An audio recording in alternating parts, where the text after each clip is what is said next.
Middle east में जारी भीषण जंग के बीच सऊदी अरब के रक्षा मंत्री प्रिंस खालिद बिन सलमान ने पाकिस्तान के सेना प्रमुख आसिम मुनीर की मुलाकात की। रियाद में हुई इस हाई लेवल मीटिंग में ईरानी हमलों पर चर्चा हुई। दोनों देशों के बीच द्विपक्षीय संबंधों को और मजबूत करने और क्षेत्रीय सुरक्षा चुनौतियों पर भी विस्तार से बातचीत हुई। सऊदी ने पाकिस्तान को दोनों देश में हुए रक्षा समझौते को भी याद दिलाया, साथ ही पाकिस्तान से जरूरी कदम उठाने के लिए कहा।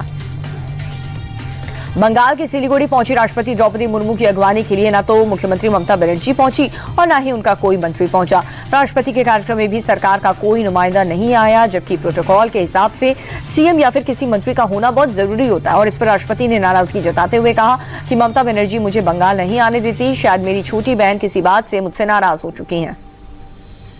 एसआईआर के खिलाफ ममता बनर्जी दूसरे दिन भी कोलकाता में धरने पर बैठी हुई नजर आई। कल पूरी रात ममता बनर्जी टेंट में ही रही। ममता बनर्जी ने बीजेपी पर एसआईआर के जरिए बंगाल को बांटने की कोशिश का आरोप लगाया।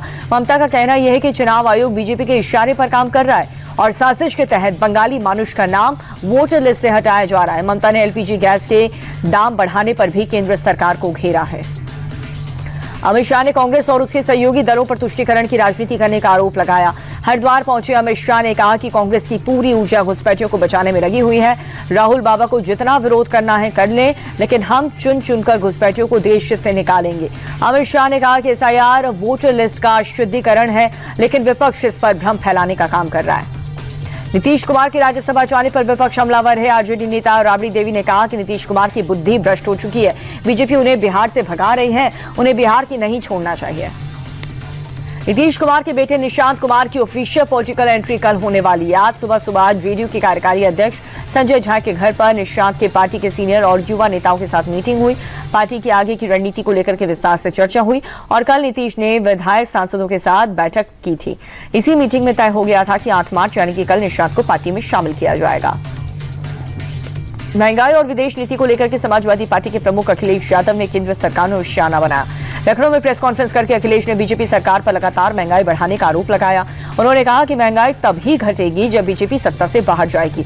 वहीं विदेश नीति पर सपा प्रमुख बोले, अब भारत की विदेश नीति भी विदेश के लोग तय कर रहे हैं। बता दें कि अखिलेश का ये बयान भारत को रूस से तेल खरीदने के लिए अमेरिका की इजाजत देने के बाद आया है।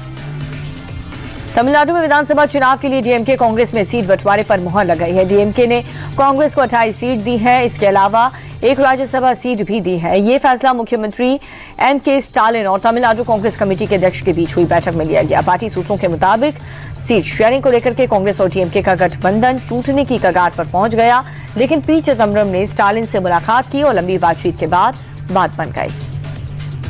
उत्तर प्रदेश के बरेली में बाबा का बुलडोजर जमकर गरजा। प्रेमनगर इलाके में अवैध कब्जे पर कहर बनकर टूट रहा है। इस दौरान मौके पर मौजूद भीड़ की प्रशासन से झड़प हुई, लेकिन बुलडोजर का एक्शन चलता रहा। 60 दुकानों को नोटिस देने के बाद प्रशासन ने अवैध तरीके से बनाई गई रैंप को ध्वस्त कर दिया और इसे सड़क चौड़ीकरण के अभियान में तेजी आएगी। राजस्थान के टोंक में मामूली बात को लेकर के पत्थर चल गए हैं। विशेष समुदाय के 3 से 4 युवक लड़ते लड़ते दूसरे मोहल्ले में घुस गए, जिस पर स्थानीय लोगों ने उन्हें रोकने की कोशिश की, लेकिन उत्पात मचाने वाले युवक ने समझाने वालों को निशाना बना दिया। दूसरे मोहल्ले के घर पर जमकर के ईंट पत्थर चलाए। इस इलाके में तनाव की स्थिति है। मौके पर पहुंची फोर्स ने हालात को कंट्रोल किया। मिडिल ईस्ट में जंग चढ़ी और पाकिस्तानी तेल के लिए छाती पीट रहा। ईरान की वजह से पाकिस्तान में तेल का अकाल पड़ चुका। 1 लीटर पेट्रोल का भाव 300 रुपए के पार हो चुका है और वो भी पाकिस्तानी रुपए। तो जरा सोचिए इसका भारत में भाव क्या होगा। जरा सुनिए रोते भी लगते पाकिस्तानियों के शहबाज सरकार को कैसे कोस रहे हैं। ये तो तूफान मच जाना यहाँ गरीब आदमी के लिए। गवर्नमेंट हमारी इतनी स्ट्रांग हो कि यार इन चीज़ों का तो मुकाबला करे ना।